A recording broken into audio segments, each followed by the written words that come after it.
very distinguished speakers. I have referenced their work extensively throughout my career, and I'm really, really privileged to be moderating this session.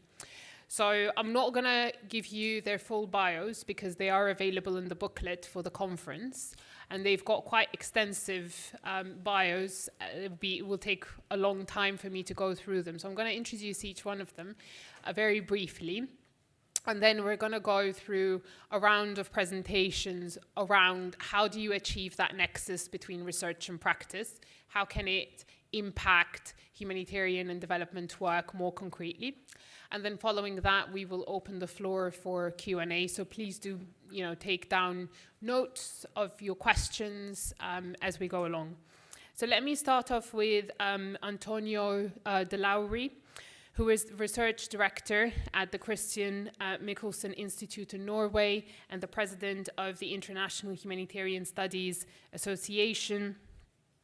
Between 2021 and 2023, he was the director of the Norwegian Center for Humanitarian Studies, and he's also the editor-in-chief of the journal Public Anthropologist and the general editor of the Bergen book series Humanitarianism and Security. He's got extensive expertise in a number of countries, working in Afghanistan, Pakistan, Europe, and has published a number of articles and a lot of research in that area, particularly ethnographic research. So welcome, Antonio. Lovely to meet you.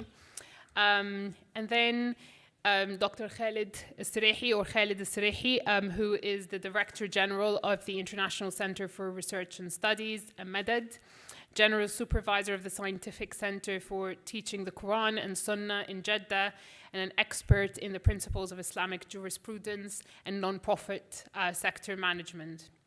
He has a PhD from Omdurman Islamic University and has contributed significantly to the development of Saudi Arabia's non-profit sector. And as someone who was in Saudi Arabia only, 2 months ago, maybe less than that, I have been extremely impressed with some of the changes that have taken place in the non-profit space there, and I think there's a lot to learn and understand from the experience and the changes that have taken place. So welcome, Mr. Sirehi, welcome.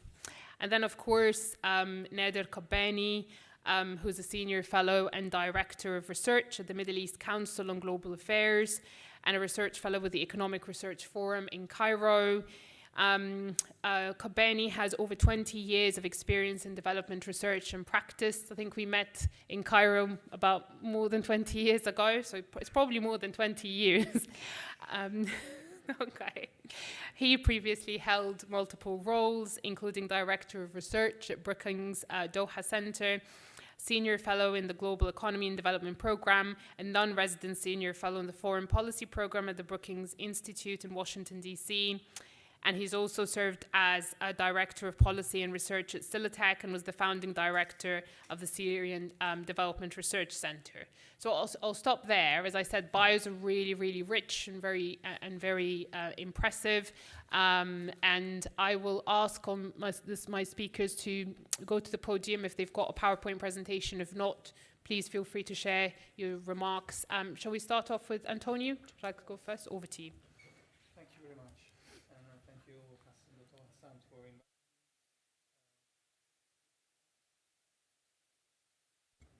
Yes, okay, sorry. Yes, thank you very much for the introduction, and thank you, Dr. Hassan, for inviting me. I really enjoyed yesterday's opportunity to engage with the students.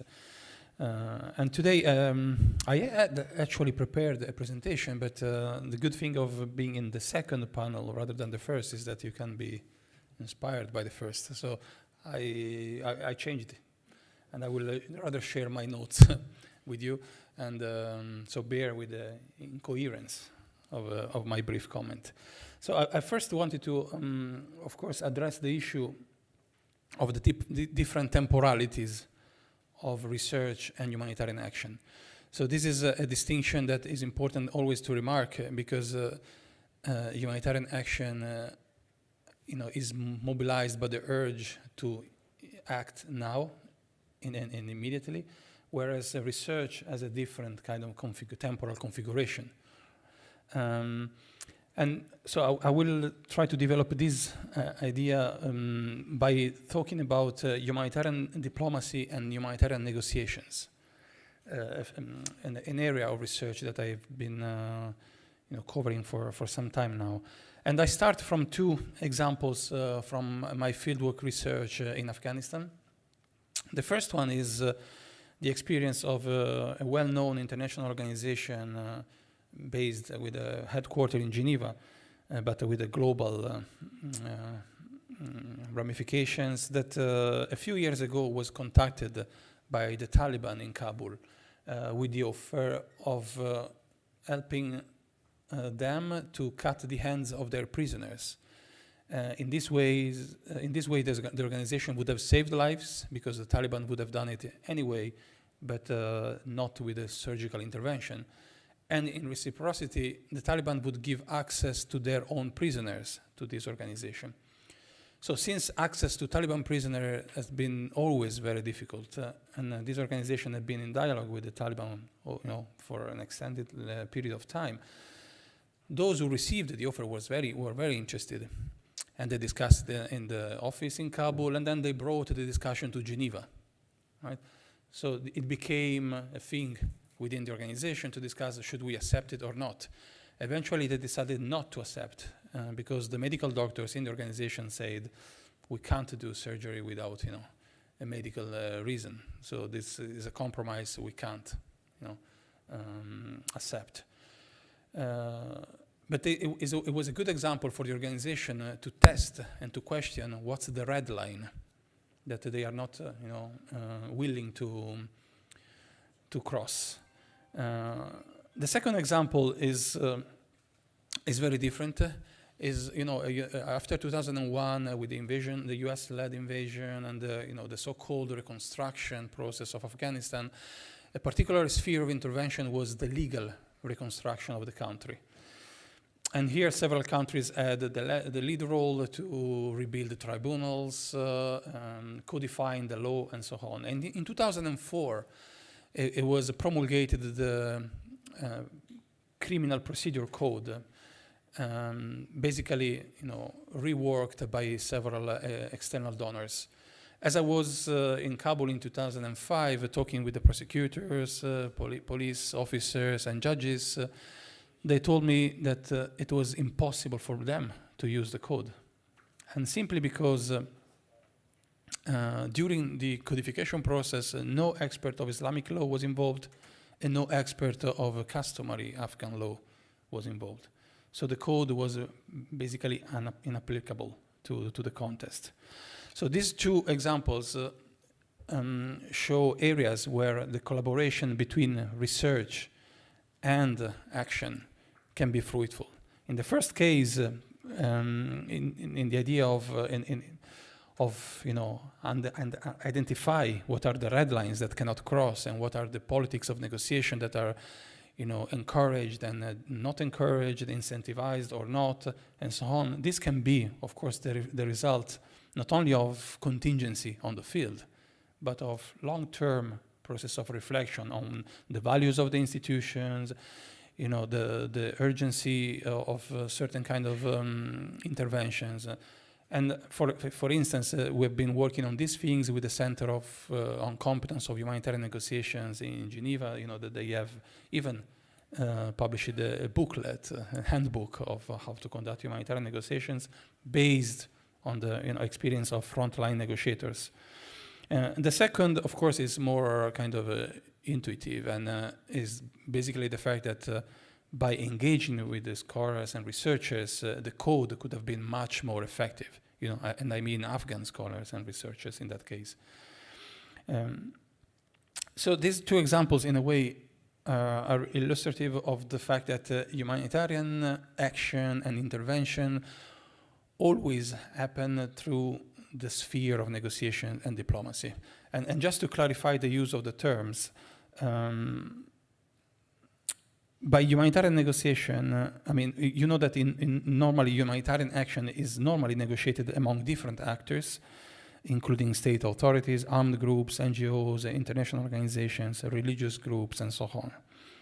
The aims of the negotiations from the perspective of humanitarian actors are manifold, including identify the major needs in a specific context or situation, recognize the social groups more exposed to the emergency or more vulnerable to it, establish the modalities to deliver aid, guarantee access to aid for the populations in need, for example, by the creation of humanitarian corridors, monitor the unfolding of the emergency, and raise funds from a variety of donors. These humanitarian negotiations can be conducted in situations of extreme insecurity and unstable political conditions, and are at times described as humanitarian diplomacy, a concept that started to circulate more consistently in the early 2000s, although there are uses of this expression long before. Scholars and practitioners have defined humanitarian diplomacy as a way of persuading decision makers and opinion leaders to act at all times and in all circumstances in the interest of vulnerable people.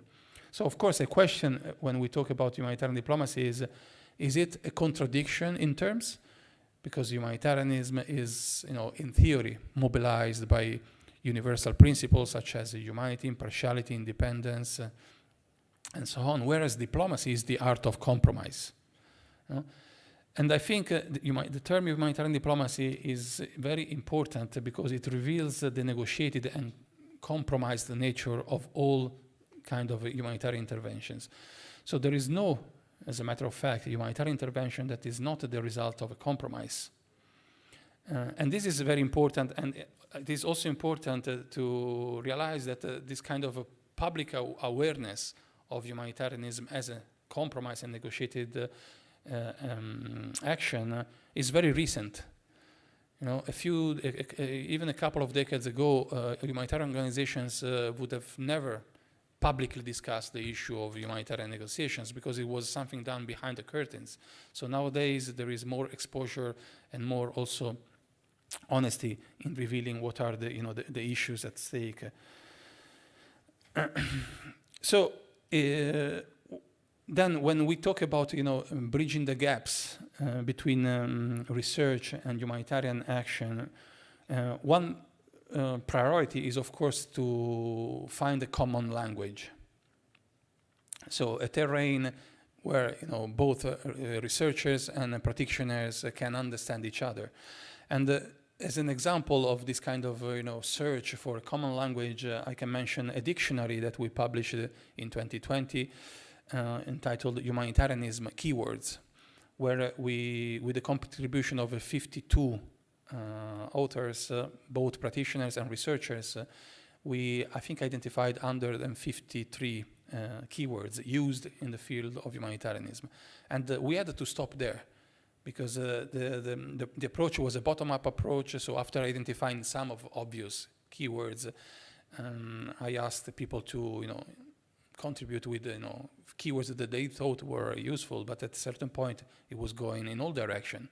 Which is also another revealing aspect of humanitarianism that is very difficult to define, in very clear and to kind of borders and to contain in clear borders. So finding a common language is is always a priority, but there are also boundaries that I think should not, in a way, be dismantled. And these are, for example, the boundaries that relate to the fact that the research, in whatever is the case, must remain independent. So independence and bottom-up research is always the foundation of knowledge that can be used. And this is important to reiterate today, because there is a lot of political pressure on the researchers and scholars to produce knowledge that is useful and can be, immediately have an impact. Of course, this is not something new, and it's maybe nice to remember a book, an essay published in 1939 entitled "The Usefulness of Useless Knowledge," which was an essay that underlined the fact that the most remarkable discoveries and breakthrough in human history came from this simple curiosity of researchers, and were not driven, by commissioned work. And I can give two examples of how research can be, in a way, manipulated for other purposes. The first one was during COVID. During COVID, the president of the European Research Council, because of the emergency situation that at a global level many countries were facing, had the idea to convert the European Research Council funds research in all fields. And it has a bottom-up approach. So basically, you apply to the Research Council with whatever idea you have in mind. Anything can be funded. So there is no a program that you have to adhere to. There's no call. There's an open call for whatever idea. Back then, the president of the European Research Council wanted to convert all the funding to the ERC grantees to COVID research. So in his intention, this was a good response to a global crisis. But of course, the good thing is that the Research Council back then had enough antibodies to resist this tendency. And actually, the president withdrew from his position, and the Research Council continued its approach with the bottom-up research endeavor. Because we know the history of research, and we know that even, for example, during the Second World War, there were scholars and researchers closed in a small laboratory, hidden somewhere, doing things that nobody cared. And 2-3 decades after, these useless things were used to treat cancer and other diseases. So it's bottom-up approaches in research must be always guaranteed. Another example of a political manipulation of research is what we see today with the Israeli occupation and settled colonialism in Gaza. So the fact, in this month, for example, the European Association of Social Anthropologists is voting a motion to stop academic collaborations with Israeli academic institutions. And the reason why we are doing so is because we are aware that Israeli academic institutions are deeply implicated in the settled colonialism, and they are complicit in what's going on in Gaza. And I can make you two simple examples. One is the development of military technology, that is the most obvious, and also technology of dual use, so technology that can be used in civil applications, but also in military applications. The second example is conducting archaeological digs that displaced Palestinian communities, or the development of education programs that reproduce state ideologies of apartheid. So, again, I mentioned these cases to reiterate the need for research to remain independent, even in the face of humanitarian emergencies. So, of course, with the understanding that this is the case, then I strongly support for the creation of spaces for contamination and for reciprocal influence. And one of these cases of these platforms, for example, is the International Humanitarian Studies Association, where we have the opportunity, which is an association that gathers several hundred people across the world, and we have a mix of practitioners and researchers. And our events, including the biennial conference, the annual conference, and all the workshops and the commissions we have, they are all opportunities for us to, first of all, to disagree a lot. We have somehow forgot the benefit that comes from disagreeing from each other in a world that is increasingly pushing for enforced consensus. So disagree is still a great value for the development of knowledge. But of course, after you disagree, then it opens. So disagreement also opens the space for contamination and reciprocal learning. So the discussions that we have within the association are a good example of spaces where the knowledge produced on the ground and the knowledge produced in academic settings can be merged to create knowledge that can be effective for addressing and understanding humanitarian issues. And of course, so the production of this knowledge is always, so how this knowledge eventually is manifested is also, a crucial point. Some of you have mentioned the peer review processes, and of course also there we have to remember, the power structures that are in place, especially in certain categories. Just as an example, you mentioned, I think, Hassan, waiting 18 months for publication. Some medical doctors have to wait 5-6 years for their publications to be accepted by the peer review, simply because pharmaceutical corporations are not ready for that change. That is an example of how in certain fields this kind of influence is even more impactful. And as I was coming to Doha from Johannesburg, where we held the World Anthropological Union Congress, of course, decolonization of knowledge was a big part of the discussion, but it was also there important to remind how to frame this discussion and not to turn it into an empty slogan. Like, for instance, what happened with the localization after the 2016 Humanitarian Summit in Istanbul, where, it was enough to put localization in the title of the project to be funded. So the same goes for decolonization of knowledge. We know that this is not new. Decolonization processes and intellectual efforts to decolonize knowledge have been, decades long.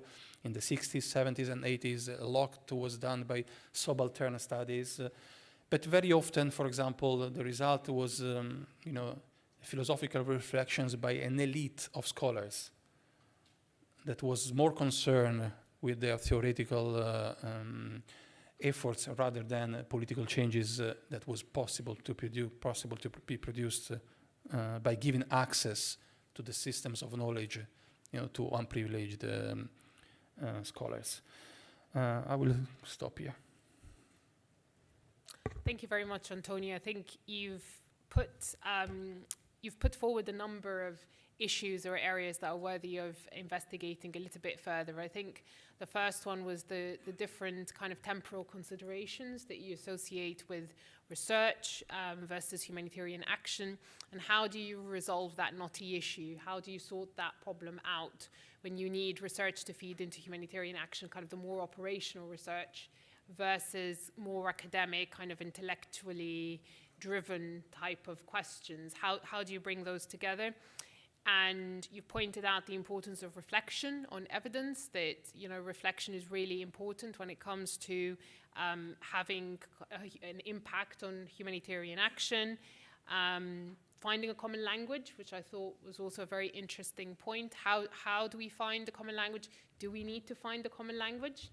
Or is it more about kind of finding areas of complementarity between those different stakeholders? And I also really appreciated your point around, useless research and the merits of useless research, because it really is crucial. And I think it's not, for me, it's not either or. It's about how do you bring those together, useless research with research that is more kind of immediate relevance. And I guess we'll continue to grapple with those points in the two other presentations.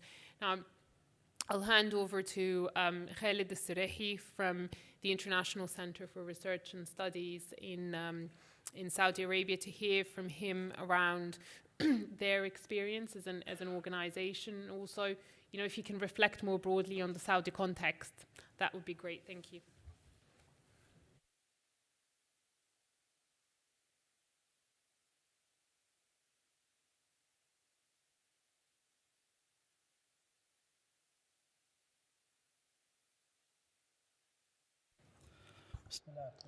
The name of God, the most merciful, most compassionate.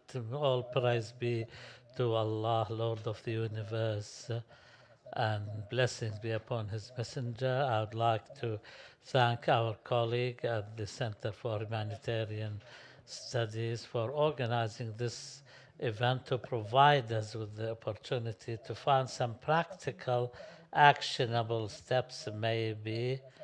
In Midad, for the last 20 years, before the Kingdom of Saudi Arabia's National Vision 2030 and after the vision, the center was established in 2006.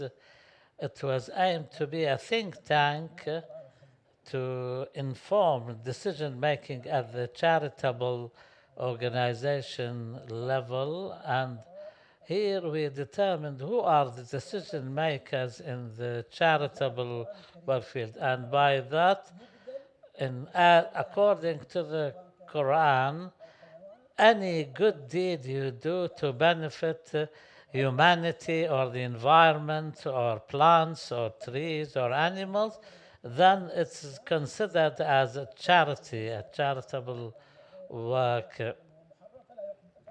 And anything that harms any of these categories, then it's considered not to be a charitable work and therefore banned or unlawful. We determined that there are three groups of decision makers. First, the regulatory authorities, and secondly, the donors who have an impact on decision making, and thirdly, the leaders who work in the field. So therefore, we focused on the organizations which were playing a leading role in accordance to their importance, because these leading societies are the ones who are at the forefront, and there are other, of course, who are subsidiary and of a secondary degree of importance. What matters to me in this presentation is what kind of an impact we wanted when we started the Midad Center 20 years ago. We set forth some frameworks, and that is to rely on data and studies in preparing for charitable projects.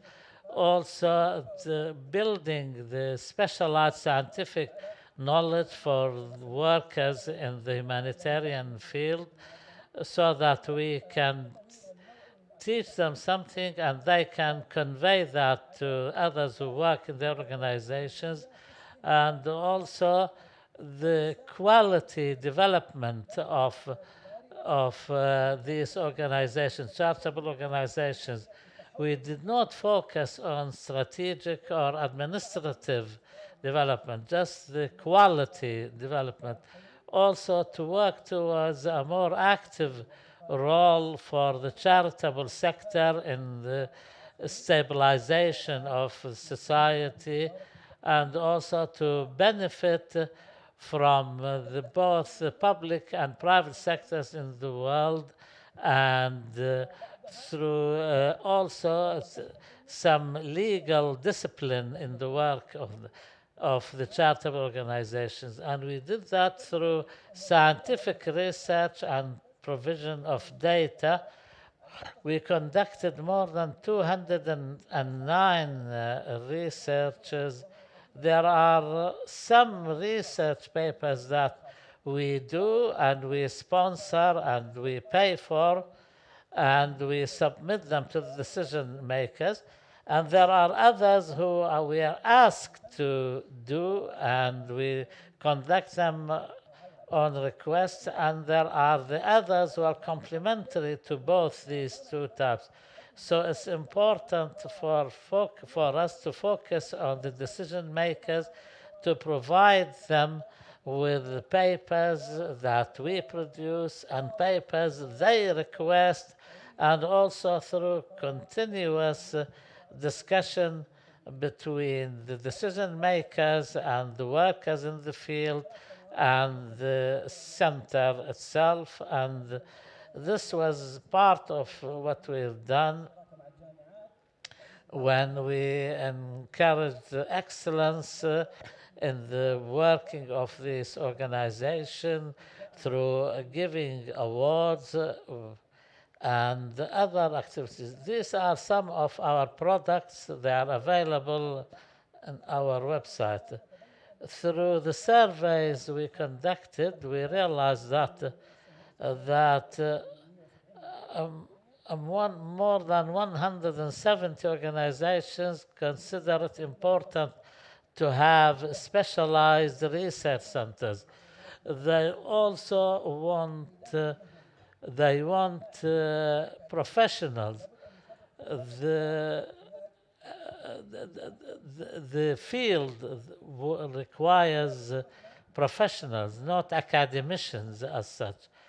As a result of that, we came up with 4 strategies. 2 of them were before the National Vision 2030, and 2 came after that.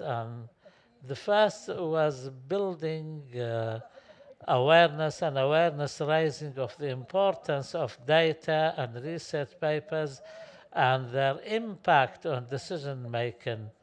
And of course, we held meetings with decision makers, and we made them understand that we do not want to benefit anything, to gain anything out of this, but they will be the ones who would benefit and improve their work as a result of implementing our research. There were some organizations who spent millions on some projects. We asked them to intervene and conduct research, and we concluded that they could reduce the cost to about 1/3 of the cost, because we made them understand that it's important for them to rely on evidence-based research, whether through us or any other party for that matter. So we used to discuss them, and we want to learn from them what their needs are, and we provide them with the papers and through the social media and others. Some of these reports are published, of course, and we came up with the kind of guidelines for their benefit. Some organizations want to reach a level of excellence, and we say to them, you need some sort of a knowledge management. They say we have that. They think simply because they have a document to that effect is enough.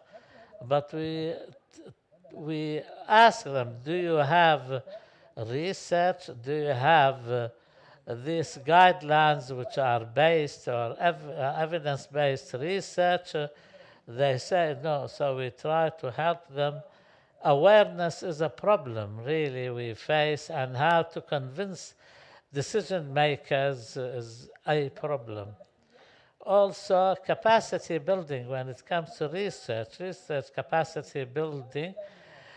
We relied on different means, like first of all, to find masters and PhD candidates to engage in research, to work for the charitable organization, because by and large people do not like to work for the charitable organization. They prefer private sector, public sector for better pay. So we, every 2, 3 years or 4 years, we provide these students with guidelines as to how they can become specialist researchers in this regard. And also we try to attract faculty from universities, and we ask them to go and do some field work. We want their research not to be of a theoretical academic nature, but to be based on field work. So we ask them, the researcher who works with us we make them spend half of their time working on the ground with humanitarian works, educational organizations, health organizations, and we have been approaching universities in Saudi Arabia to provide programs for diplomas, master's programs, and PhD programs to provide this kind of capacity building for the charitable sector. There are challenges, there are many problems, maybe through the discussion, because after 20 years of work, we have learned a lot. Then we came to the National Vision 2030, which made the charitable sector as part of the developmental center, and the government dedicated 5% of the Saudi GDP to them. This meant a revolution in developing the sector, and this required from us a huge amount of effort. The percentage amounts to 145 billion riyals. Now, the number of people working in the sector was around 11,000. Now it's more than 70,000, and we think it will reach more than 300,000. So we need a lot of studies, researches to develop this sector, how to build capacity at the leadership level so that they can have the kind of competencies which can allow them to go into the field and work, because this is a big problem. And the gap between practice and scientific research, we estimate it to be around 5 years.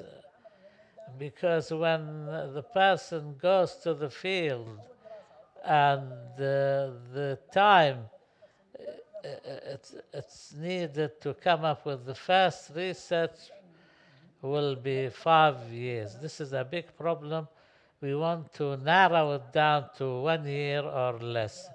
The other problem is to make decision makers rely on indicators and research. There are common factors sometimes, and there are discrepancies also. We need to consolidate this. Finally, the impact of these studies on decision making, whether we're talking about government level, how we want to demonstrate to them how the money they spend on their policies and how the donors and the money they spend, how can they be more cost effective, how can they reduce waste, and through surveys and impact measurements they can have the kind of evidence, regulations, which will help them to develop their work and produce new knowledge, and this will undoubtedly improve scientific research, and the rapid changes impact research. Finally, it's very important to have research centers which are independent from universities, because they combine theory and application, because the universities will always have their own separate objectives, but independent research centers are more closely attached to the sector itself. And also the role of the mediators in like trainers, like consultancies, to provide them with the data and information. This will help them. We cannot feel the impact of research quickly. We have to be patient, and previous speakers have alluded to that, detailed studies will help determine the pros and cons. And also we must separate the role of governments and universities and the role of research centers. They each have their own separate roles. We have to maintain this division. Okay, thank you very much, Khaled. I think there were a number of points that we've discussed. I think the use of using Islamic principles to define a strategy was really interesting. And it would be also good to kind of examine that and discuss that a little bit further. How do you define a strategy for research and bridge the gap between research and practice from the perspective of Islamic culture and Islamic philanthropy? There was a lot of discussion around impact and innovations that are put forward by the organization. But particularly of importance is for us also to discuss that issue around capacity development and capacity strengthening. And the Kingdom of Saudi Arabia is going through massive changes. And one of the things that are still very much kind of in flux is a strategy for research and a strategy for evidence generation within the kingdom. So it'd be really good to examine those points a little bit further. But at this point, I would like to hand over to Nader Kabbani for his presentation and reflections. Over to you.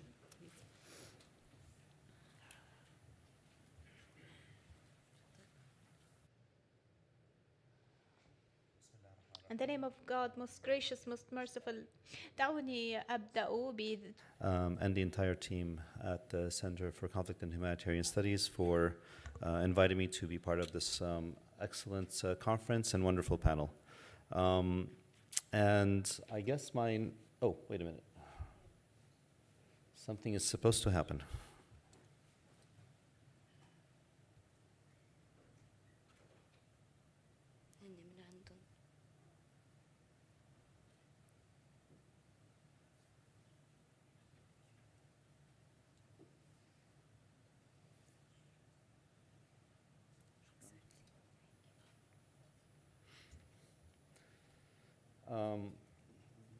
Okay, so I'm mostly going to talk about kind of reflections on, and it's amazing how the topic changes in your head as you start the session and you start the conference, but it's still much aligned. I'm going to kind of reflect on looking at kind of synergies between research and practice. Most of my work, almost all my work, has been in development field more than humanitarian. But most of what I try to do is to focus on the general topic that applies very much to humanitarian as well as development. But the examples I'm going to provide are from my experience as a development practitioner and researcher. One of the things that I started reflecting on during the course of this conference is, the question of why should NGOs engage in research? And it occurred to me also from listening to Antonio and others, because there is this perception that there's a bunch of people who do research and there's a bunch of people who go out there and do NGO work or humanitarian assistance, and then they have to somehow communicate. And that's true, and most of the case, that's the case. The most interesting example, my experience has been on the academic side, and it's been on the NGO side. But the most fulfilling times of my career have been when I have actually been doing both at the same time. And so I happened to work in two organizations where research was integrated into development work. One of them was at the Syrian Development Research Center at the Syria Trust for Development in Syria, and the other was with Silitech, where you had a policy and research unit embedded within the work of Silitech here in Qatar. Right now I'm with the Middle East Council on Global Affairs. We do a lot of policy-oriented research, and I feel, again, disconnected from the world of practice, and I've been wondering why I'm not having an impact in my work, and this is part of it. And so this topic is very much about the idea of really integrating research and practice within the context of the work of NGOs and humanitarian organizations. I'm going to skip this part because I think this is the more important issue, looking at the kind of project cycle. And this kind of summarizes, very briefly how development practitioners think about things. And I consider one as well, myself as one. You start with an analysis of the problem, you think of the project design or program design, and then you get involved in implementation, monitoring, and evaluation and learning. The project design is underpinned really by solid analysis. You need to really know what's going on, and a solid theory of change. You need to test your assumptions. You need to kind of validate your starting points. And this is all, when you think of including research in this context, then you're including research in the design of the project. And you've already started integrating these two. Monitoring, I always we usually say monitoring and evaluation together. To me, they're in two different parts. Monitoring goes along with implementation. When you're implementing, you're monitoring, you're learning, you're course correcting. You're using these simple tools to kind of find out if you're really doing, if you're doing things right. Evaluation comes a bit later. It's really about the learning process. We evaluate what we've done, we learn, and then that feeds back into the project design and redesigning and tweaking. And this kind of circular learning process is, I think, something that many NGOs and humanitarian organizations really miss, or at least they talk about it, they do little pieces of it, but it's not really integrated into their work. And I think that is really where they can really make a difference if they start doing that kind of an integration. That allows you to refine design, it enhances your credibility, it promotes accountability, it does all wonderful things to the organization. And part of what I'm going to do is just kind of go through some of these issues within the context of these three buckets. That's essentially my talk today, and think about some examples. So on problem analysis and design, the step one is really identifying what the issue is. And you have a whole space of issue. Usually you have something like a problem tree, or there's lots of different analyses you can do. But then you're not going to focus on everything because you can't. You're going to focus on one or two specific issues that you think you can make a difference on. And so that really takes an analysis. And it takes the next step, a theory of change. What are you going to do in terms of your inputs and activities that are going to lead you to an outcome that's going to have an impact? And that's kind of the log frame or hypothesis that you want to test. Shireen talked about this as well earlier. Importance of inclusion and innovation in this context. This all has to happen in the context of what's happening on the ground. The people implementing the programs, we call them beneficiaries, but really the people you're working with on the ground. And then that's where the innovation happens. It's when you're trying something, it's not working out, and you got to think about how you're going to change things to make it work. Suddenly you have innovation. Innovation really happens at the ground, not in a lecture hall or in the office of a professor. Sometimes it does. Sometimes it's the pure research part. But a lot of times it's really, it's that friction. And finally, very importantly, a lot of the work that we do in the context of development, humanitarian assistance, is based on assumptions. And these have to be validated. As well as including preconditions, what you need to make sure that is in place before you can achieve what you want. I'm going to give a couple of examples in each of these cases, just to reflect on it. Most of my work recently with the Middle East Council on Global Affairs is very policy-oriented research. Recently, literally like over the past year, we've been working with the Gates Foundation on the Doha Global South Health Policy Initiative. And this is really in the context of, the idea here is that in many countries of the Global South, key health indicators have become stagnant and in some cases been reversing. And the question is why? And one of the assumptions that we have is that it's because those who are involved in really implementing these projects aren't being engaged enough at global forums. So in global meetings, you have the ministers there, you have the international organizations, but the people who know what's going on are the directors of health, the secretary generals of health, and they're the ones who are engaged. They're the civil servants who really know what's going on and potentially can identify the bottlenecks and what needs to be done. And we validated this assumption with a meeting that we held in February that brought together these senior public health officials from 11 different countries of the Global South. And they said they don't meet like this or have conversations among each other. And so this kicked off the initiative. During this time, we're going to actually start, they're like pilot projects, but we're thinking about looking at catalytic action projects, identifying projects that target these bottlenecks. If you can identify the bottlenecks, what do you do about them? Is there any learning that can go around? You need to evaluate them and then see if you can replicate or scale them up. And so we're just starting this right now. It literally is kicking off in the Doha Forum in 3 weeks' time as an initiative. But it's the first time we as an organization are getting involved hands-on in these kinds of projects. One that I have worked on previously in the context of NGO work or humanitarian work is establishing a platform for NGOs in Syria. And one of the first things that we did once the platform was established, this is when things were still good, was to get a basic understanding of what the NGOs, what the situation was for the NGOs. Just the quantitative mapping was the first step, looking at administrative records at the Ministry of Labor and Social Affairs. And so what you notice is that between 2000 and around 2007, the number of newly registered NGOs shot up. In fact, the number of NGOs in the country tripled in the space of just a few years. And then it declined, and we actually had to understand what was going on here. And a lot of it was a push or a space that was created for this kind of work. The decline was the result of the government then saying, no, we need some more structure here. There's just too many popping up. There's no capacity. We're not sure how the funding is working. So they slowed down, and they said, okay, ministry, civil society organizations like us, put together mechanisms that you can support this sector more effectively. And that's kind of part of the story here. A shout out to the person in charge of this initial mapping is Mohammed Jamal Barout, who's your director of research. So he was the one who led the initial mapping.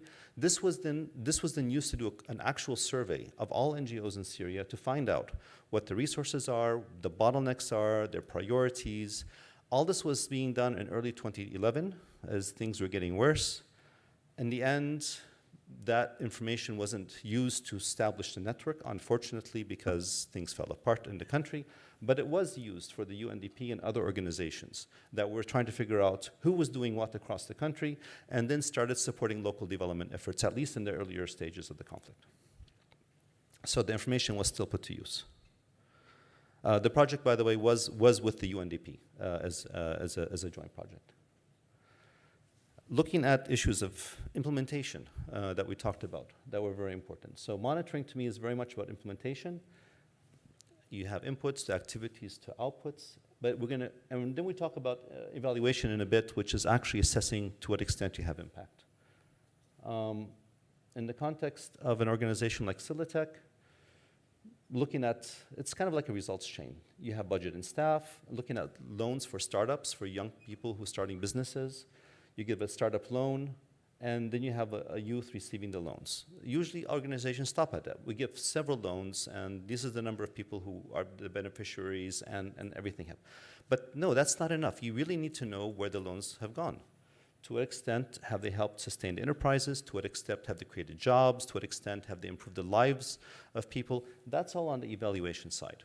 But you need to do both. You need to do research that's linked to implementation and other kinds of research that's linked to evaluation.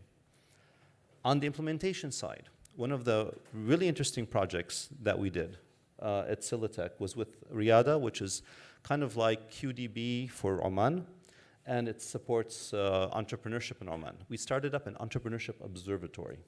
What it did was it tracked Omani entrepreneurs' journey in starting a project or starting a business and identified the bottlenecks along the way.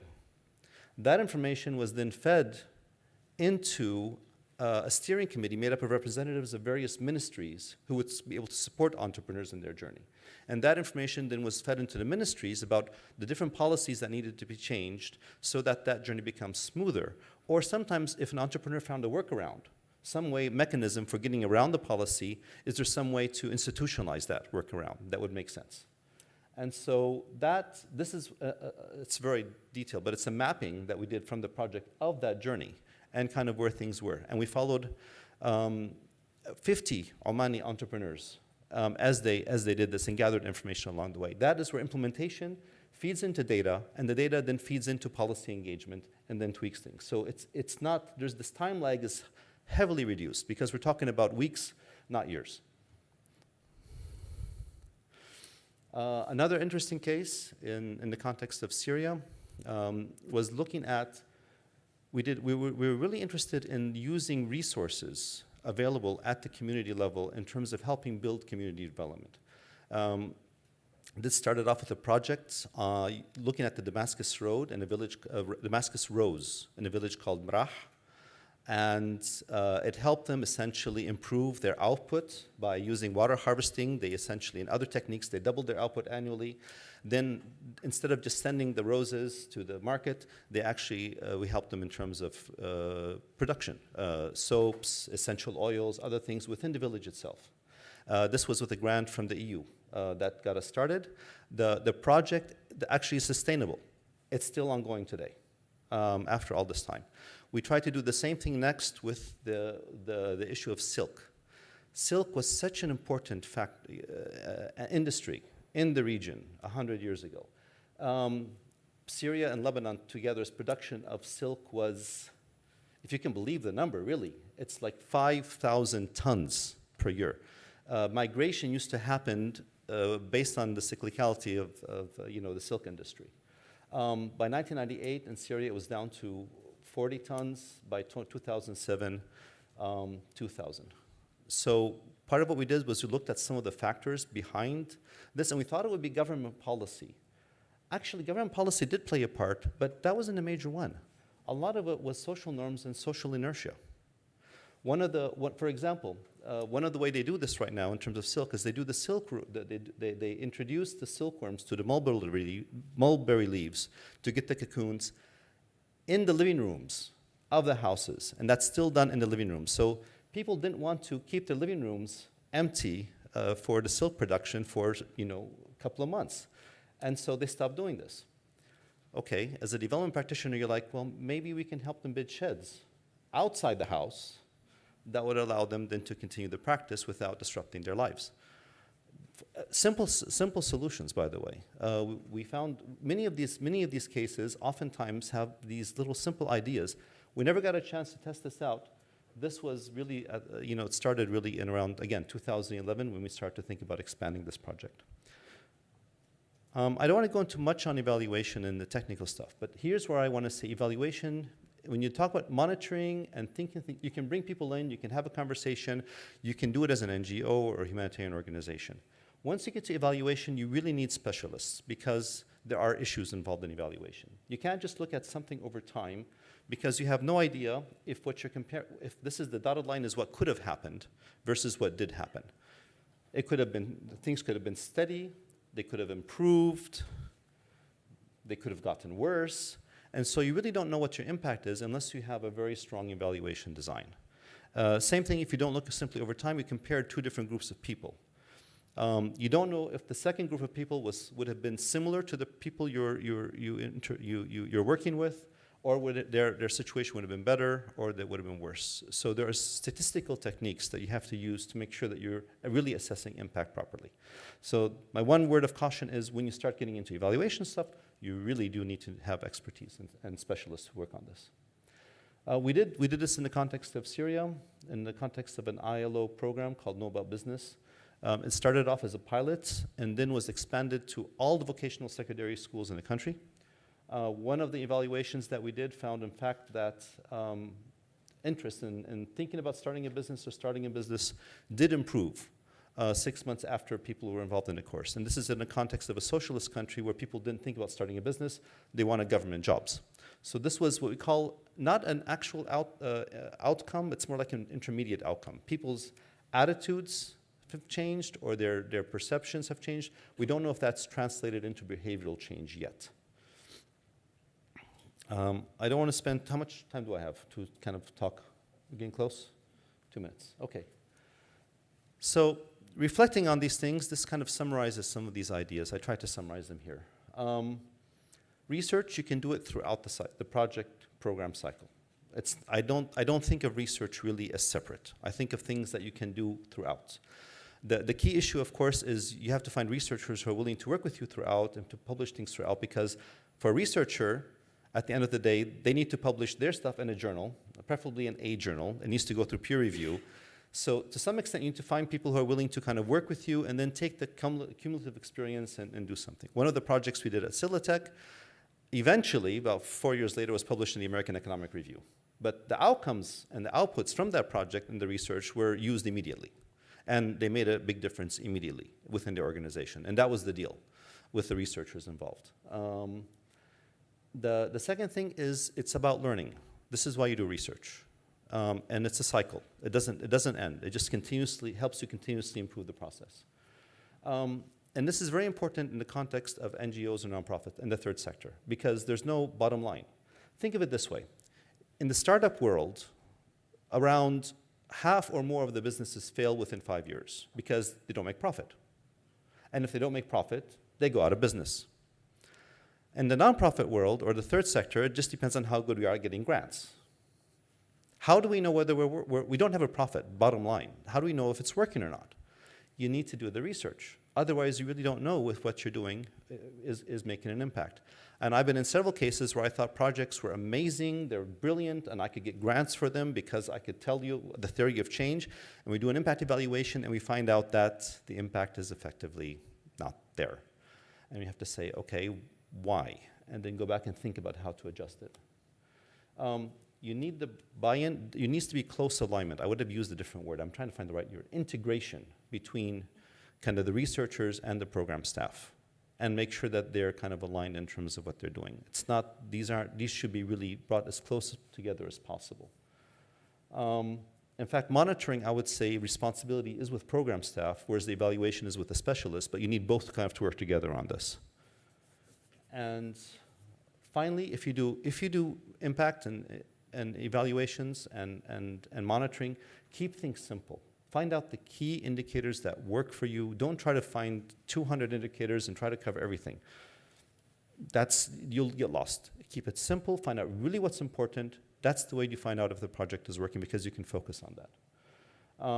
Evaluation designs. If you're talking to an expert, they're going to tell you random control trials.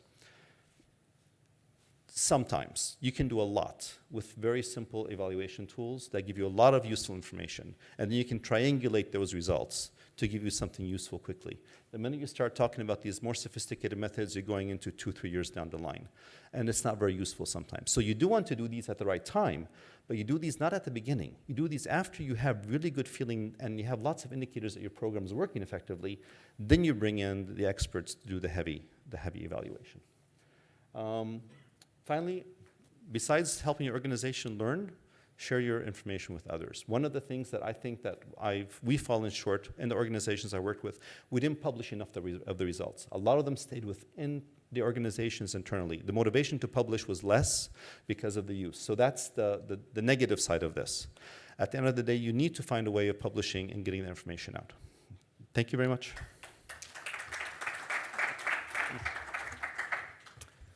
Thank you very much, Nader. And I think you've given us a deep dive into kind of the quote-unquote useful operational type of research, which is interesting compared to Antonio's argument, which is more in favor of the independent, quote-unquote useless type of research. And again, complementarity is very visible there. That both of them are quite important. It's a matter of how and when you use them.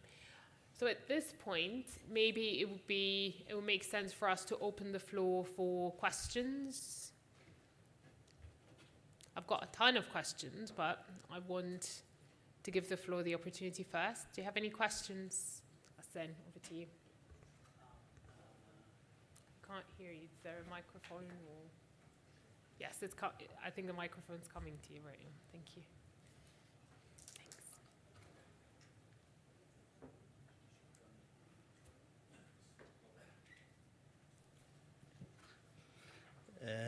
شكرا لكل الزملاء.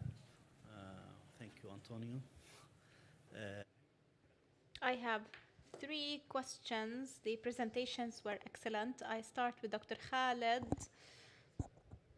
18 years of research work in this field. How do you assess the experience 18 years later and the interaction with Saudi institutions? And do you think that you have achieved results in the sector of developing the sector of charity work in Saudi Arabia? Dr. Nader, your experience is really impressive, caring for or including research from the beginning. Why do you think that this experience was not communicated to other bodies in قطر؟ إذن في النهاية أنت قلت أنك لم تنشرها في دولة قطر. دكتور أنطونيو السؤال أنت كنت مدير how was the result of your studies perceived by Norwegian organization, humanitarian organization?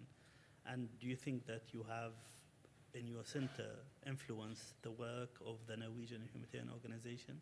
Something that we want to learn from and think that we can apply here in Qatar. Thank you so much. شكرا غسان. Thank you. Other questions, تفضل. And then over to you. Yes.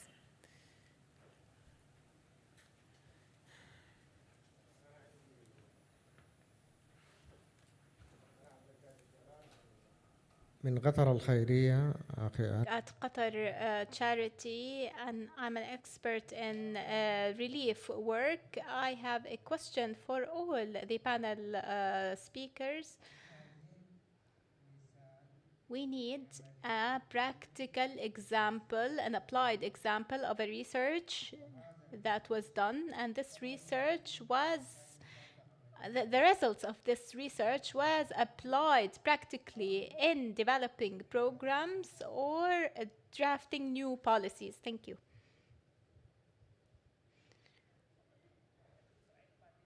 Last question, and then we will answer the questions and take another round. Thank you very much. My question is to Mr. Khaled Sirehi. Everything that we're talking about, including research, is part of the basic infrastructure supporting humanitarian work, meaning research, citation, training, all of this are components of the main infrastructure for humanitarian work. Now, the Kingdom of Saudi Arabia is going through a transformation that you have mentioned. So where are the institutions or the basic infrastructure institutions that exist to develop this sector? And I believe that considering such institutions at the level of Saudi Arabia, but also at the level of GCC, at the level of, as Dr. Shireen said, at the level of the Global South, which we want to empower and we want to raise their voices and we want to achieve their interest in the international balance of power. طيب نجاوب على الأسئلة وبعدين الأستاذة كانت عندها سؤال وفي We have another three other questions or four in the next round. Let us answer these questions before we forget them, and then we will take another round. Mr. Khaled, the first question, there were two questions. First, your experience of 18 years working in institutions, and what is your assessment of it, and what is your opinion about its impact in developing civil society organizations in Saudi Arabia, and another question about the infrastructure of humanitarian work. Thank you. For the evaluation of my experience, I believe that it was very successful because it effected a change in the charity sector in Saudi Arabia. 20 years ago, we did not have any research centers that provides research specifically for this sector. There were only consultancies that produce research as per request. But we did not have a sector that is specialized with enhancing research used for humanitarian work. And as an example, in our first year, they said, "Do you believe that I would pay money for this kind of research?" But 4 or 5 years later, they said that $1 million will be allocated for this kind of research. So it was really fruitful in the end. So the challenge and was creating something out of nothing, and it was successful. It was, of course, an experience that witnessed many successes, and we have many accomplishments. I cannot mention all of them now, but scientific research was indeed developed, and my personal evaluation is that it was good. The interaction was in varying degrees. We tried to influence the various policy makers. We had so much patience to try to show them the evidence for the importance for this work. And if they are convinced, by the end of the day, they would support us with our research. Its impact on the charity sector. The impact on the charity sector, as you can see, for the last 20 years, this sector has been developing. Of course, you know that the situation was bad after September 11th, but after that, we established the center, and we had a great development in our governance, in our structures. And so we practiced this work through collaboration and through the use of research. We were able to provide something that contributed to this development, and we know that many issues that were first introduced in this research were actually introduced by us. So we had did our due diligence, we built capacities, we developed programs, and we developed programs of master's degree, PhD degrees in universities. All of these files, we started working on them 10 or 15 years ago, and this show the importance of trial and error and this experience along these years. And of course, the sector in Saudi Arabia and GCC does not require one or two centers. No, it requires scores of centers. So there's a great need for that. The other question about the infrastructure and its components, especially with the Kingdom's Vision 2030. These components are appearing more and more strongly, including human resources, innovative funding, governance, digitization, and building partnerships, and comprehensive development. All of these are enablers that make up the infrastructure for humanitarian work. And we, at the level of the GCC countries, we believe that this is a new emerging sector because the infrastructure is not there fully. And the biggest example of that is the data and the information that is not always available. And also the human resources. Let us compare our human resources to other countries.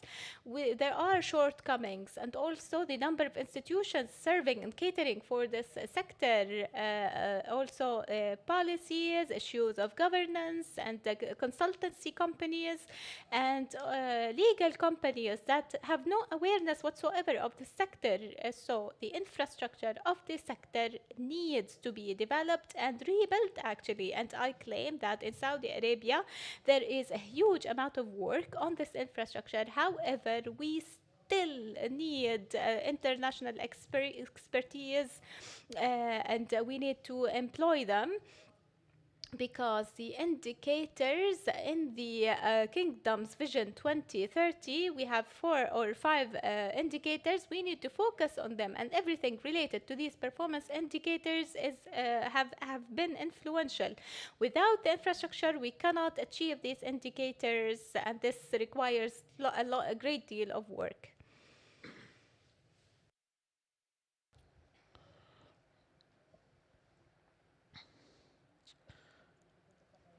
في Do you have any reflections on that? سؤال جيد جدا.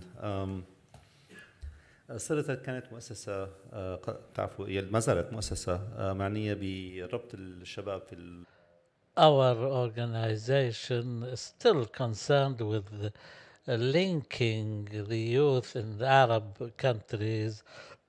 For about 5 years, there was a lot of attention paid to research The Department of Research and Policies was an independent department. It was part of the services provided by the organization and part of the project. We received funding from IDRC, from Canada, from the World Bank, from the UK. We received a scholarship from MIT to Qatar. I consider this testimony to the quality of our research work. At the same time, we received invitations to present this research project's conclusions at a more international level. This was part of the research culture in Qatar, and many organizations or institutions like Qatar Foundation and others were interested in research. It was part and parcel of the culture of research in Qatar. The situation has changed, however. We had a change at the management level. The new management did not view research in the same way the previous management, and I decided to leave the organization, and we returned some of the funds given to us because we were not able to use them the way we thought. There is still a culture which is conducive to research. I'm trying to think of the new management and why has it taken this view, because sometimes the research would produce results which are not that desirable. So the conclusions were showing that this kind of critical results, I think if the organization is willing and prepared to accept these results and benefit from them, but the administration or the leadership which does not, then of course is not going to accept the results or implement them. And so from an organization which was considered at a reasonably high level, international level, to an organization which is not doing much now. And it's very difficult to say that the funding we received we did not use efficiently. Antonio, which is about the Norwegian Centre and how your research was perceived. What are your reflections on that? Yes, so I can make a few examples starting from the experience of the Norwegian Center for Humanitarian Studies, but also the Christie Michelsen Institute, CMI. So what we normally do is to have a structure where different kind of expectations and collaborations are in place, all guided by the principle of the need to know. So what is that policymakers or the MFA need to know? But also sometimes, policymakers, they don't know what they need to know. And this is, of course, a part of an ongoing reflection with them. And the structure that we, for example, had on several occasions was, first of all, a framework agreement, what we call the framework agreement. What does it mean? So basically, an agreement of a funding over a period of extended period of time, that could be 3-4 years, for example, on specific topics. But this, initial allocation of funding is not dedicated to any specific projects. So this was just an agreement to allocate funding for a framework agreement, and then, based on this agreement, researchers had the two options.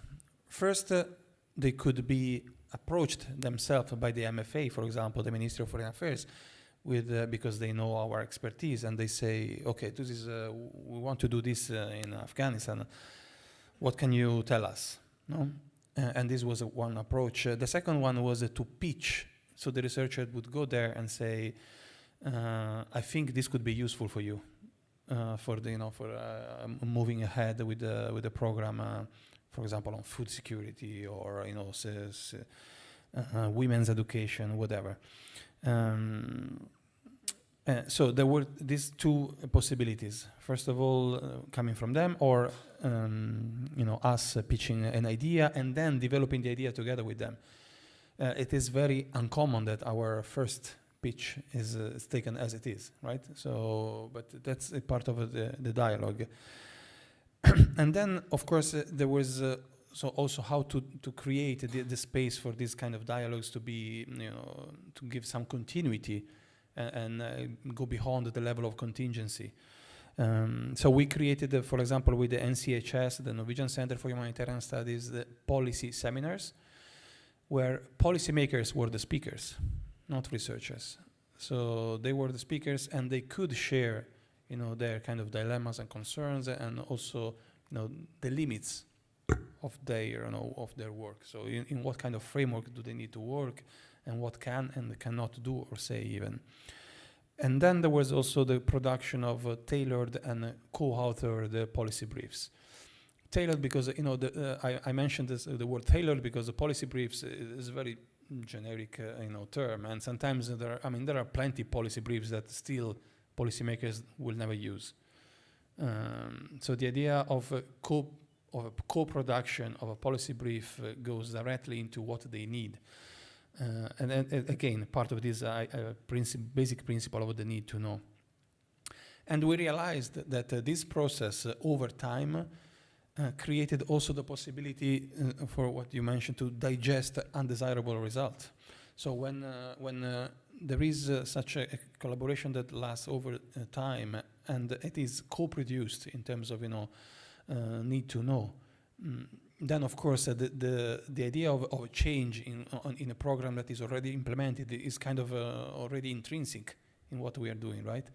So because it's not like something that comes at the end of an evaluation, but it is an ongoing process where, together with the MFA, for example, we were reflecting on the limits of certain programs who were sometimes introduced even by themselves. So I think this is an example of how this collaboration could work to provide something that at the same time produce the possibility for researchers to also have a longer term, research based on these kind of shorter terms initiatives. So there was one more question that was about, do you have an example of a research project that has had an impact either on policy or practice? Does anybody want to take that question really briefly? Would you تفضل. تفضل. I remember an example of the practical application. There was a study made on the needs of a family which has small projects of. There were about 500 families who had ideas to produce things, productive families, but they didn't have the funds. So we were asked to make a study. Then we realized at the end of our study that the problem was not financing at all. First, we found that the problem was to do with the rules and regulations and legal. Secondly, there was no one to supervise their work, or someone to mediate between these families and the consumers who consume their products or act as a link. So this led us to come up with some recommendations, and then ultimately there was an authority established to look after the affairs of these families, and the whole project was managed efficiently, and everybody protected their rights, the families, the producing families, the consumers, and they found that there was funding made available in millions, so the problem was legal. I know there are four more questions.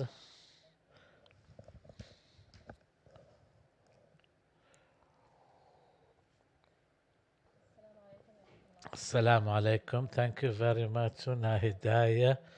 I'm a researcher at the center. I would like to thank all the panelists in both sessions.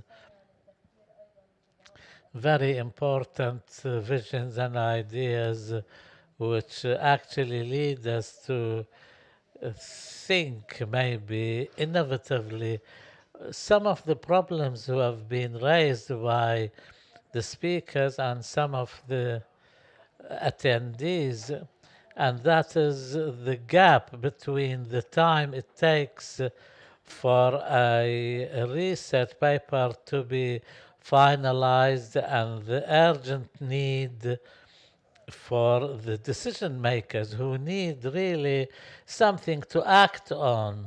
They want results, immediate results for their interventions. Maybe here the solution, or one of the solutions, one of the researchers in fact suggested the establishment of some sort of a platform to mediate between. Maybe the solution is to find a tool rather than just a platform. Maybe what I sound is a bit vague, but what I ultimately mean is now there is a lot of use of machine learning, artificial intelligence. Maybe we can develop a similar tool in collaboration between programmers and specialists in artificial intelligence and experts in humanitarian work to come up with some preliminary results based on methodologies for rapid intervention.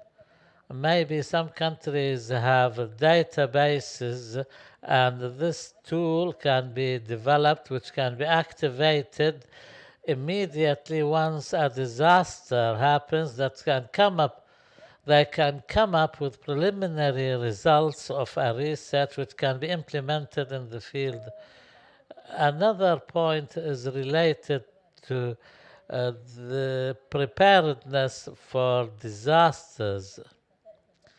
This can help us also to advance the field study and field research and make it more efficiently, and maybe we can benefit from political researchers and humanitarian researchers to try to forecast disasters in certain areas, and before the disaster actually happens, become some sort of an action research. Thank you. There are 3 questions. You have a question? No? 2 questions?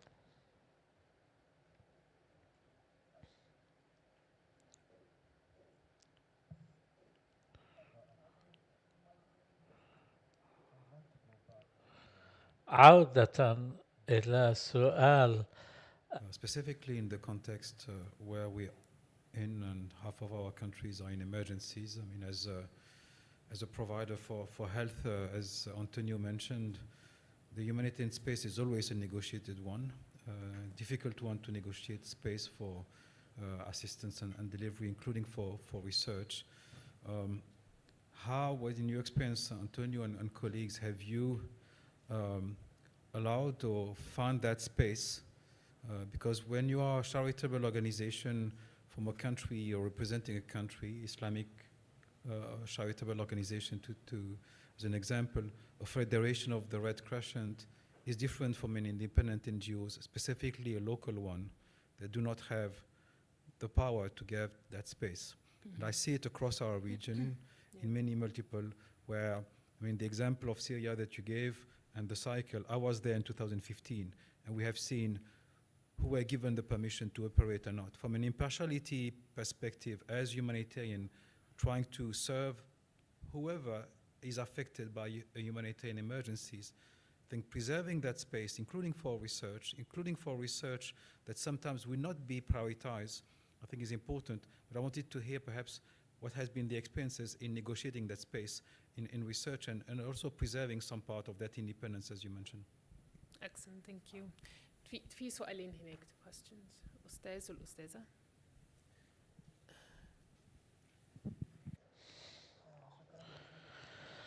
Thank you very much to all speakers.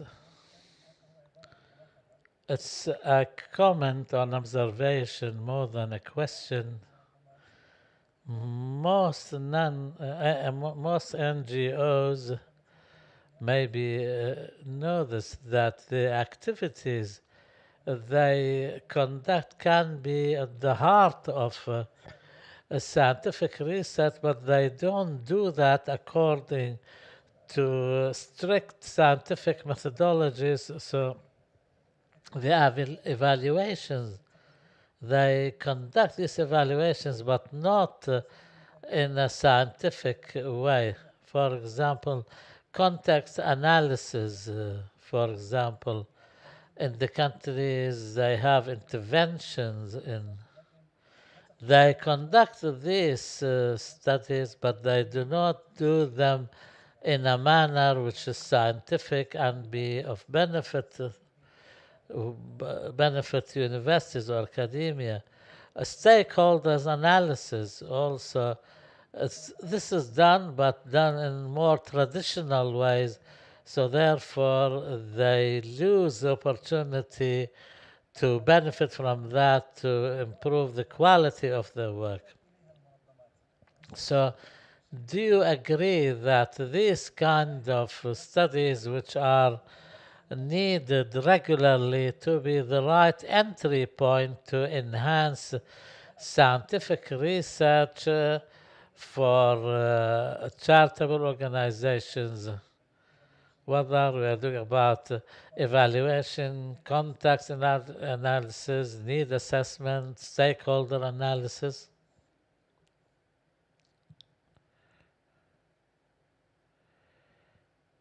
We can't hear the speaker without a microphone.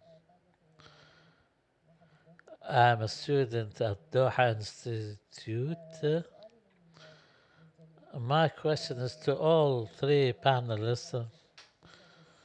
هناك الكثير من البحث وهناك Is there any research or planning research for the humanitarian actions and the limitations that's going on, especially after Gaza war and Syria, what happened after the earthquake, that we faced as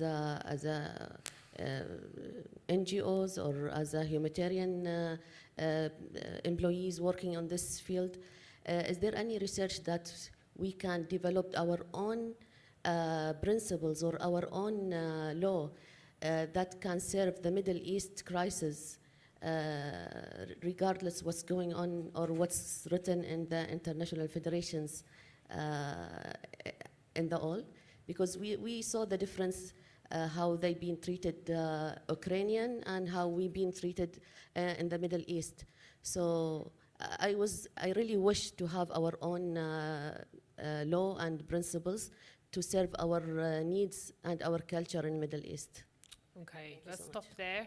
Let's take a few reactions. Because I think Asen is going to be upset with me because we've gone way over time, haven't we? Yeah? We can keep, okay. I mean, you cut me off. You tell me when to stop because there seems to be a lot of questions going on.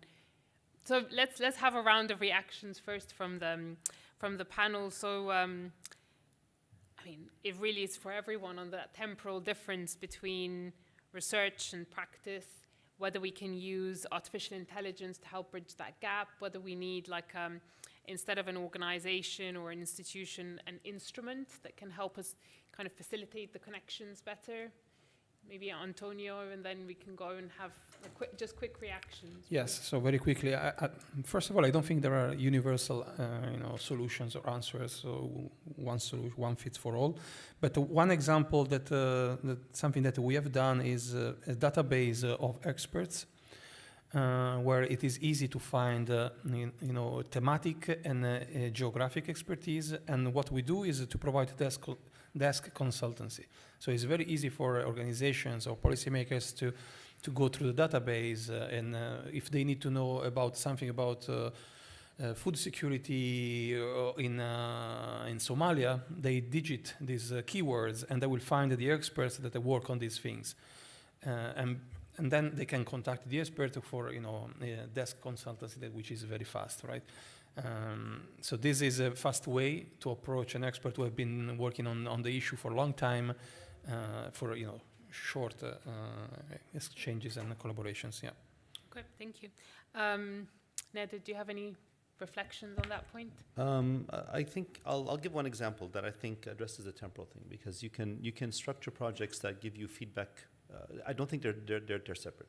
Some things you can get feedback now, sometimes later. So one project we had, which was the one funded by the British government, was with the Alexander Business Association in Egypt. And it was a project to evaluate what they call a graduation loan, a large loan for a small or micro enterprise to help them become larger and become small and medium, because that's how you generate jobs, by helping businesses grow. The research team was led by Adam Osman and Dean Carlin, and they wanted an impact evaluation to see what would happen to the outcomes of those people who got the loans. Our interest as an organization was to help the Alexander Business Association. They were worried that these kinds of larger loans would be riskier.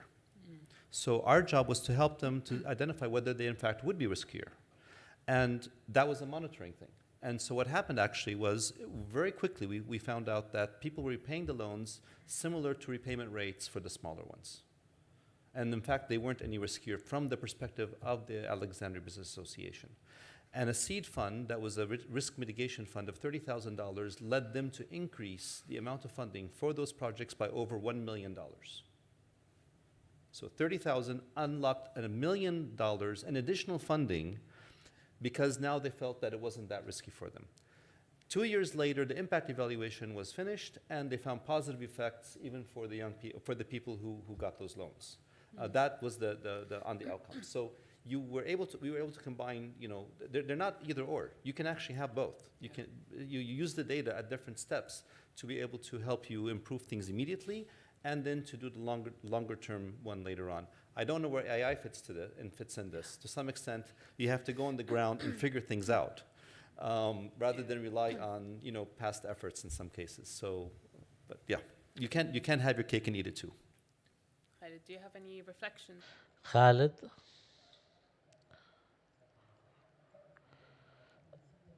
The difference between closing a gap or taking a decision. Closing gaps has a problem in the nature of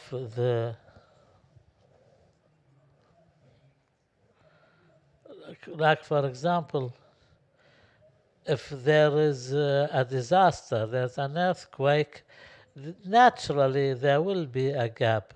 How to close this gap, this is our job we have to work on.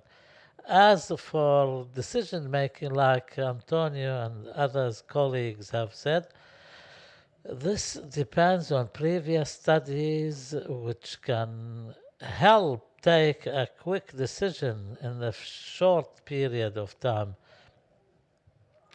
The difference being is the charitable sector is different than the government sector or a sector which has previous studies can benefit more.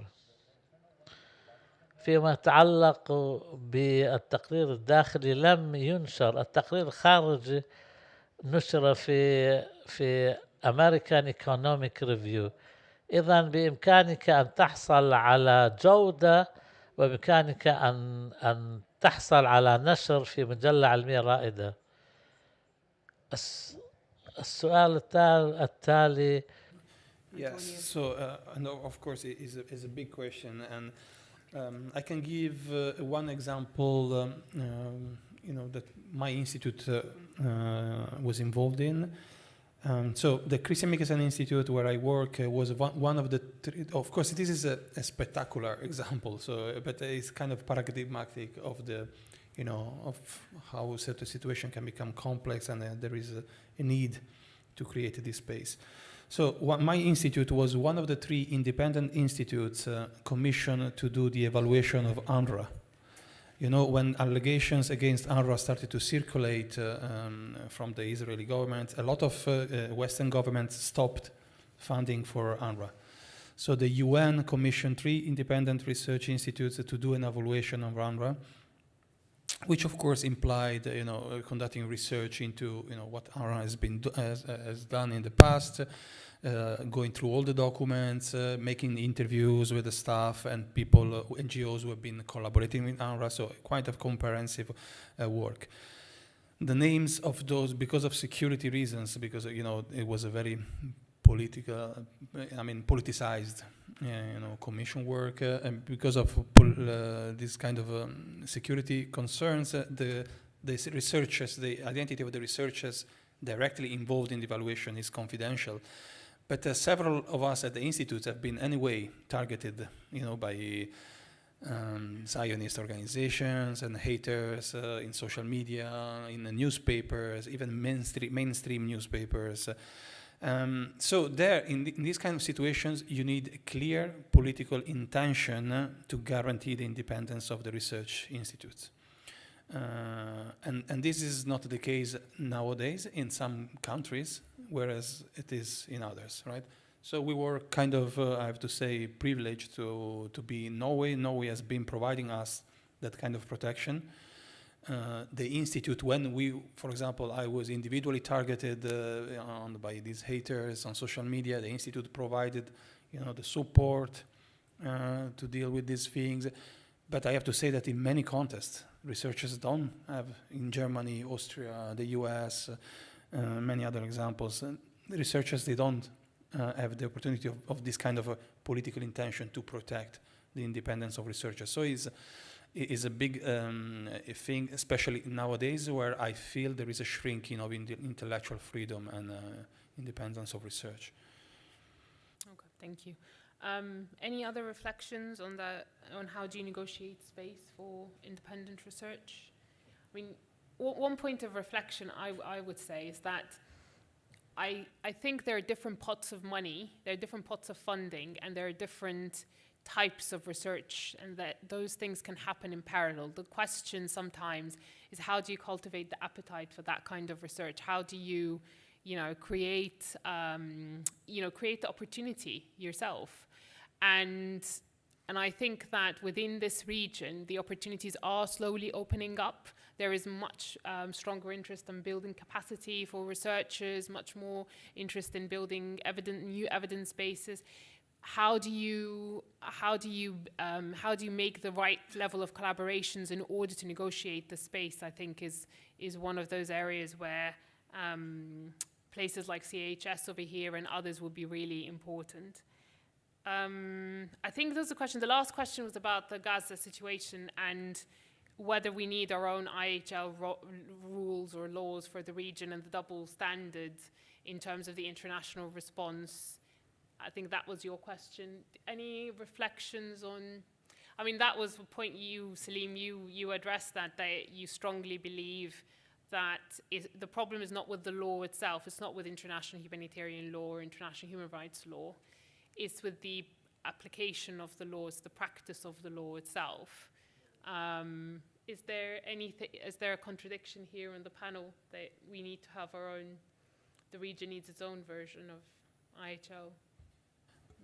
Yeah, I can very briefly, in a way refer to what yesterday we discussed during the lecture.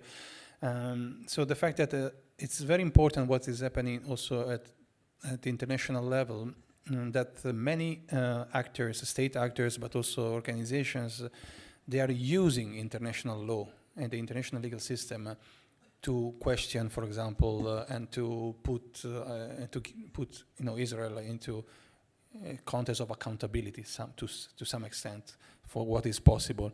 And this is a very important, in a way, movement because it's kind of somehow giving space to actors that before were to a certain extent excluded by this dynamic within the international legal system, who are now much more involved. And yesterday I made the example of Nicaragua. So Nicaragua supported, for example, South Africa in the case against Israel for genocide. The first critique that was moved against Nicaragua was, but how can they talk? I mean, they have such a bad record of human rights internally, no? That how can they now start claiming for human rights protection in Palestine or in Gaza? But this is nowadays this kind of comments. They don't. It's more difficult that they could find a space and they could be considered legitimate, because the double standards have been exposed to a level that is impossible to neglect, and which creates the space for actors, to other state actors, to say we are all in the same situation. So it's true we have a poor record of human rights, and yet this doesn't prevent us to make a claim within the system of international law. So I think the one of the positive outcome, if we want to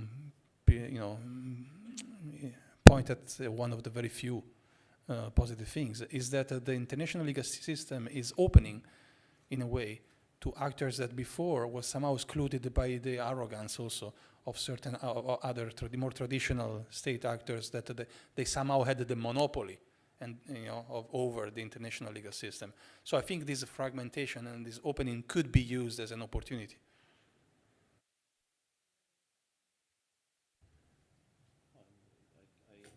I agree with this. I would only add that there's an international system and there's double standards in the West, but we do have issues in our own region. So I don't think we need to invent something new. Let's try to apply these standards to ourselves as well. So once you get to that level, then you can think about additional things you can add to it. But there's the basic standards that you want to agree to and adhere to, all of us. So many countries of the region have also committed crimes against their people, and we need to kind of deal with that before we start thinking about trying to develop new standards for ourselves. Okay, excellent. So just to wrap up, because we need to close. I mean, again, thank you very much for all the participants and for the panelists for their contributions. We kind of covered a number of important areas, including issues around operational research, issues around kind of big picture thinking, big picture research. We kind of went into a little bit more detail in terms of how to enable both and in a complementary kind of fashion.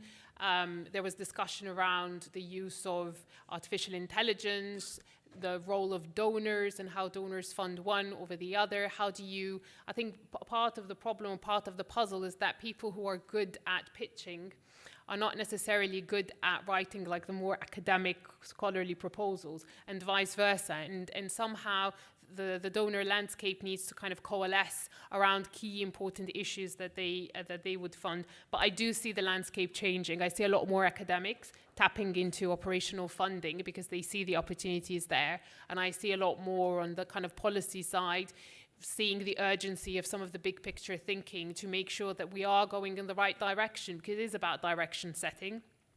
And on the artificial intelligence point, I think it's a slippery slope. We haven't yet been able to figure out how to engage with it in the research landscape, and whether or not it's going to be a blessing or a curse. In some contexts or some instances, it is actually becoming a challenge rather than an opportunity. In others, it could be an opportunity. So there's so much more to discuss in that space. But thank you so much to the panelists. I've really, really enjoyed moderating this panel. It's been a privilege. And thank you to all the participants for your contributions. And I hope there'll be opportunities for you to share some of your other questions with the panelists in the break. So thank you so much.